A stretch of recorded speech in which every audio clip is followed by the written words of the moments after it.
माझ्या मावळ तालुक्यातले, मुळशी तालुक्यातले, बारामती तालुक्यातले, पुरंदर तालुक्यातले, राजगड तालुक्यातले, भोर तालुक्यातले, पुणे पिंपरी चिंचवडचे झाले ना चांगले.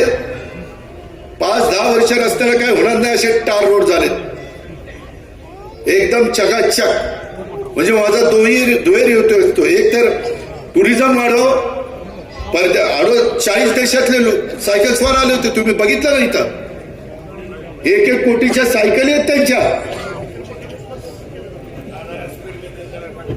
थांबरे तिच्या आलंही असते म्हणजे रस्ते टार करायचे पुढंच त्या रोडला जोडणारे इतर रस्ते त्याला स्पीड ब्रेकर करेल की तो तिकडून येताना मेन रोडला स्लो चालेल. परंतु मेन रोडला स्पीड ब्रेकर केल्यावर त्या रोडचा काही अर्थच नाही. आता आपला यवतवरून आणि पाटसवरून आम्ही बारामती पर्यंत येतो किंवा आमच्या पिंपरी पर्यंत येतो. त्या रस्त्याला जर स्पीड ब्रेकर केले तर त्या रस्त्याला उपयोग काय.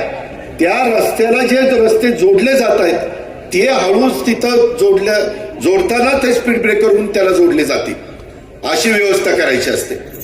आपण पण आता जरा वाहतुकीचा सेन्स म्हणजे ट्रॅफिक सेन्स हे पाळला पाहिजे.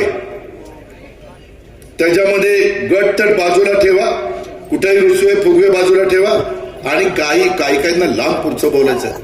आणलं की नाही तिकीट